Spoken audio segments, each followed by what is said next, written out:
Dernier paragraphe, donc caractérisation séquentielle d'une borne supérieure, d'abord d'une partie, de R, et puis d'une fonction. Donc la caractérisation séquentielle, c'est par les suites. Donc on prend A une partie de R non vide, et M un réel ou plus ou moins l'infini.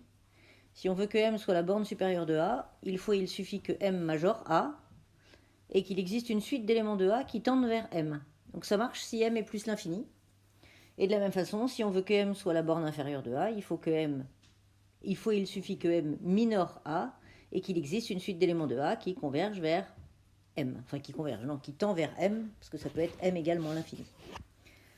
Du coup, de la même façon pour les fonctions, M sera la borne supérieure de la fonction f sur l'intervalle i, si et seulement si f m major f sur i et qu'il existe une suite u d'éléments de df tels que m soit la limite de f de un.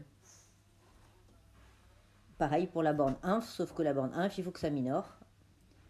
Et on verra les exemples d'application ensuite. Donc démonstration des deux résultats.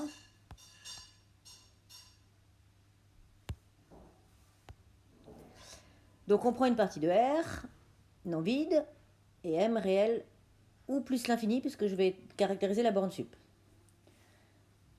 Donc M ce sera la borne sup de A, si et seulement si M major A, et il existe une suite d'éléments de A de limite M. Alors j'ai mis des guillemets sur M, parce que si M égale plus l'infini, on ne dit pas que plus l'infini major A, mais on le comprend, ça marche aussi. C'est-à-dire que pour tout A, élément A de mon ensemble grand A, petit a est plus petit que M.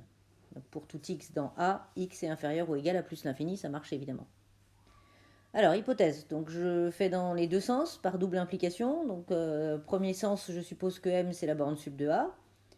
Et je vais montrer 1 que M major A, et 2, je vais trouver une suite d'éléments de A qui convergent vers M. Donc, enfin, qui tend vers M, pardon. Qui convergent dans le cas où M est un réel. Donc, nous, on prend comme hypothèse que M, c'est la borne sub de A. Ça veut dire que M est le plus petit majorant de A, et en particulier M major A. Donc, c'est valable pour plus l'infini, hein. Donc soit M est un réel, et dans ce cas-là, quand je prends un entier naturel n non nul, M moins 1 sur n, il est strictement inférieur à M, donc il ne peut pas majorer A, puisque M c'est le plus petit majorant de A. Donc tout ce qui est en dessous M ne majore pas A. Du coup, si M moins 1 sur n ne majore pas A, ça veut dire qu'il y a un élément de A qui lui est supérieur, même strict. Supérieur strict, j'aurais pas dû mettre large ici, c'est strict ici. Corriger. Du coup, pour chaque n, on a notre AN et on construit ainsi une suite d'éléments de A qui vérifie que cette suite-là, chacun des termes, enfin le terme de rang n, AN, va être plus grand que M moins 1 sur n et plus petit que M. Du coup, le théorème de limite par encadrement me permet de dire que la limite de AN, c'est M. Et c'est gagné. Dans le cas où M, c'est plus l'infini, ça signifie du coup que ma partie A n'est pas majorée. Si sa borne sup, c'est plus l'infini. Ça signifie que si je prends un entier n quelconque, l'entier n ne majore pas A. Donc il existe un élément A, n de A, qui soit plus grand, toujours strict, décidément, qui soit strictement plus grand que n. Et du coup, on a construit une suite d'éléments de A, dont le terme de rang n est supérieur à la suite n, et donc le théorème de limite par encadrement me permet d'affirmer que n tend vers plus l'infini. Alors, réciproquement. Donc cette fois, je prends comme hypothèse que M est un majorant de A et qu'il existe une suite d'éléments de A qui convergent, enfin qui tend vers M, décidément. Donc soit M est un réel, et on va montrer que M c'est la borne sub de A. Donc si M est un réel, ça veut dire que A est majoré, puisqu'elle est majorée par un réel. Du coup, M major A, on est d'accord, hein.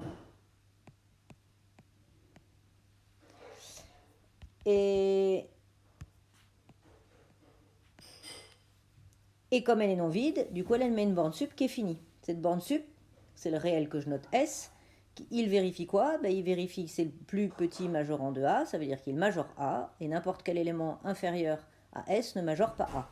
Donc un élément inférieur à S, il s'exprime sous cette forme-là obligatoirement. Donc pour montrer que M égale S, il faut que je montre que M majore A et que M moins epsilon ne majore pas A dès que epsilon est un réel strictement positif. Donc je le fixe, mon réel, epsilon. Je sais que AN tend vers M, donc pour n assez grand, j'ai AN qui est compris entre M moins epsilon et M plus epsilon. En particulier, AN0, il est plus grand que M moins epsilon. J'en déduis que pour tout epsilon, M moins epsilon ne majore pas A, puisqu'on a le résultat. Alors, il aurait fallu strict. Dans ce cas-là, vous pouvez ouvrir ici, vous savez, vous prenez un epsilon plus petit, hein, epsilon sur 2 par exemple, et puis du coup, vous avez strict ici. Alors, je refais, je réexplique. En imaginant d'avoir epsilon sur 2 ici, c'est donc inclus dans M moins epsilon, M plus epsilon ouvert. Vous êtes d'accord? Donc du coup, on a ça obligatoirement. Mais on n'est pas obligé de le préciser, vous pouvez directement ouvrir là, ça marche aussi. Hein. Et du coup, on a strict ici. En tout cas, M moins epsilon ne majore pas A. Et du coup,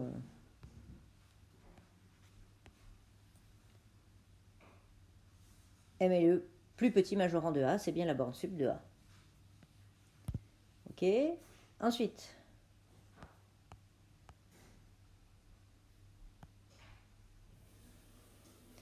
si M c'est plus l'infini, ça n'a pas pris en compte mes modifications, je ne sais pas pourquoi. Ici.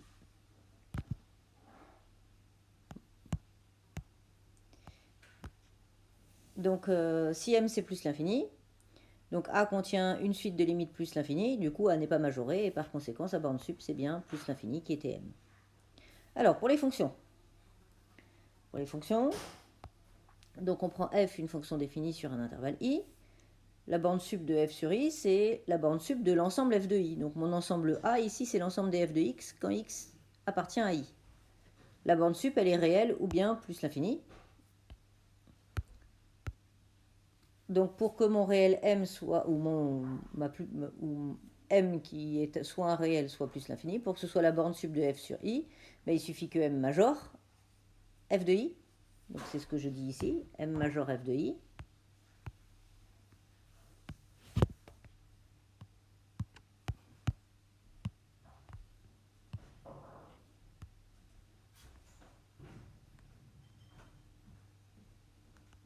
Donc ça c'est m major f de i. Et puis, il faut qu'il existe une suite d'éléments de A de limite m. Ça c'est la caractéristique qu'on a vue. Et une suite d'éléments de A, ben, c'est une suite f de xn avec xn en fait qui est une suite d'éléments de i obligatoirement.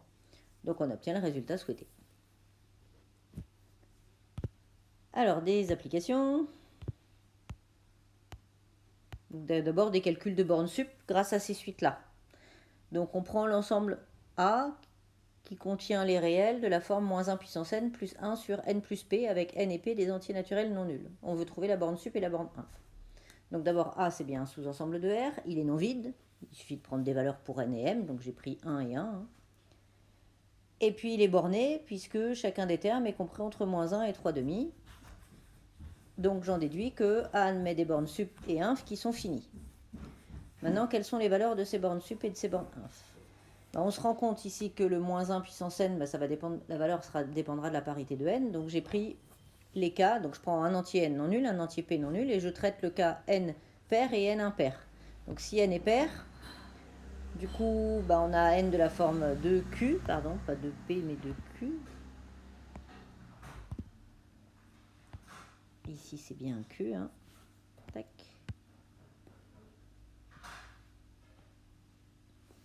De q plus 1 sur 2q plus p, ça me fait moins 1 puissance n plus 1 sur n plus p.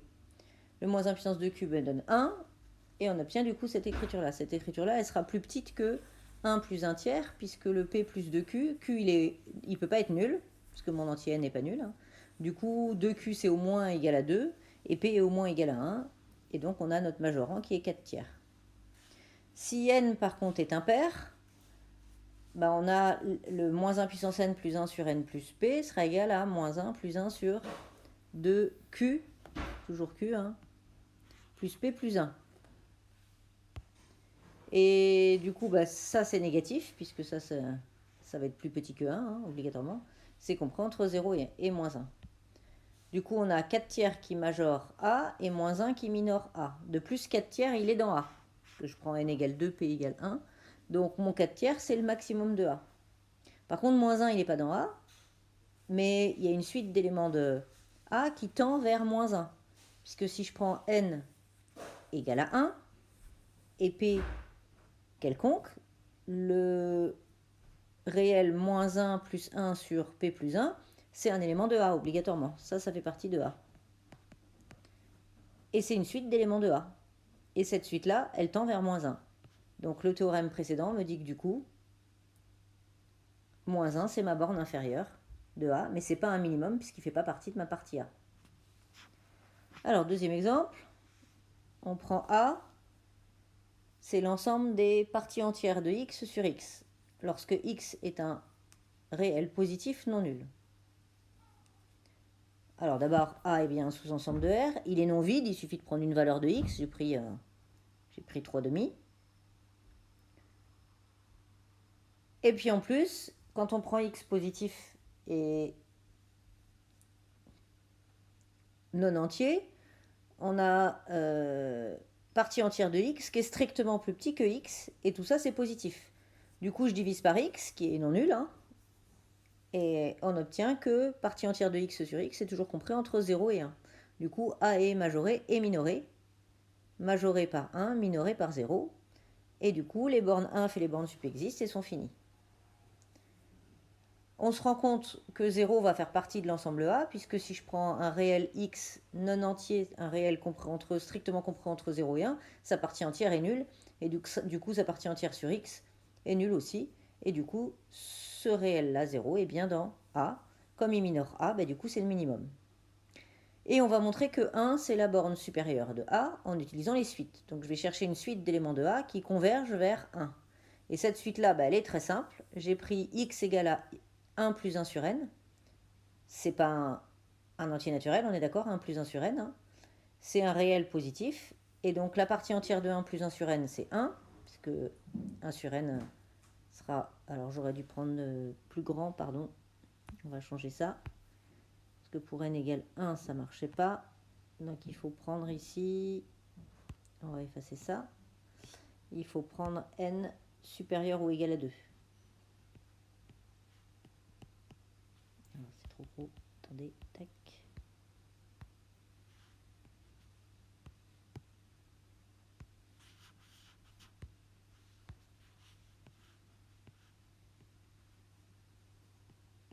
Donc si je prends n supérieur ou égal à 2,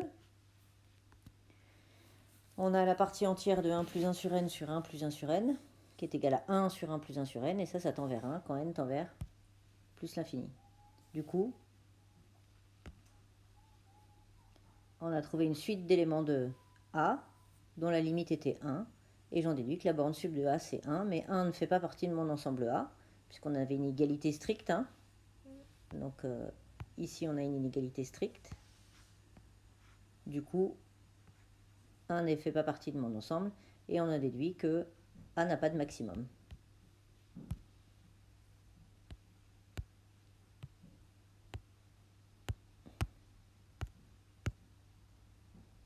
Ok, dernier résultat qu'on a aussi déjà démontré. Hein.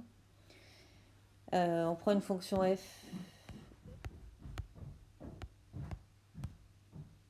la fonction x sinus 1 sur 1 moins x, et on veut montrer que l'image de l'intervalle 0, 1, c'est l'intervalle ouvert moins 1, 1. Donc l'intervalle 0, 1, il est semi-fermé, et l'intervalle d'arrivée, il est semi-ouvert. Ce que je peux déjà dire, c'est comme il n'y a pas le même, comme les deux intervalles n'ont pas la même nature, ma fonction, c'est pas une fonction continue et strictement monotone.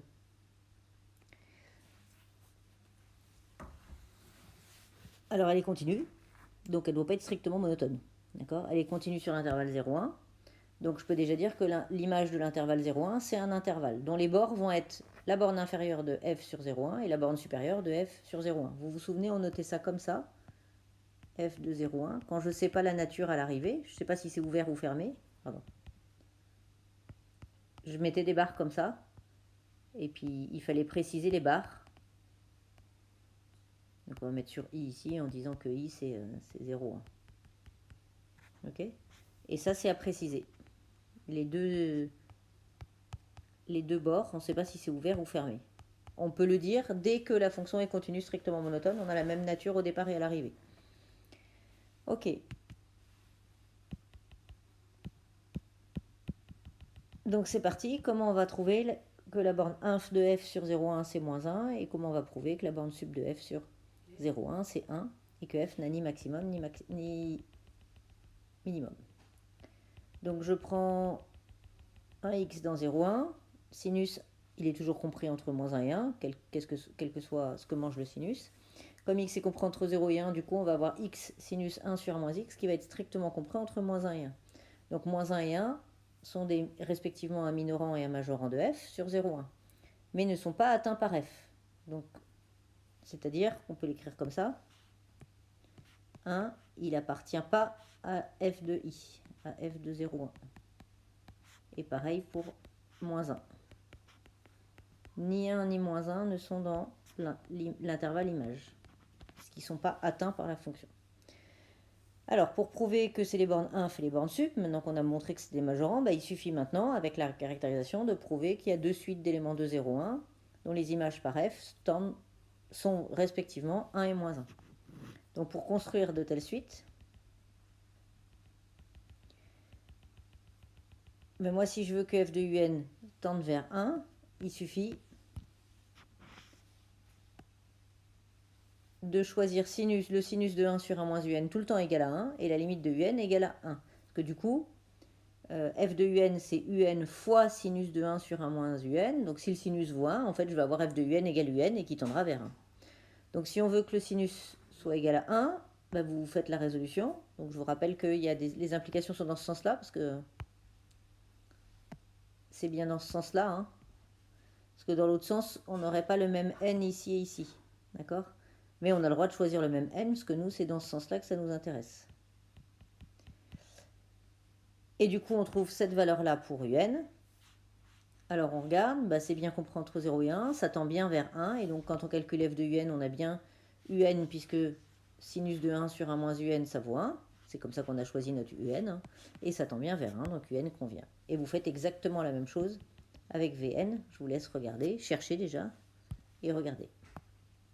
Et du coup, une fois que vous avez trouvé vos deux suites, vous en déduisez que votre borne inf et votre borne sup sont respectivement moins 1 et 1. Comme ces valeurs ne sont pas atteintes, l'image de l'intervalle 0,1 par notre fonction continue, c'est l'intervalle moins 1, 1 ouvert des deux côtés.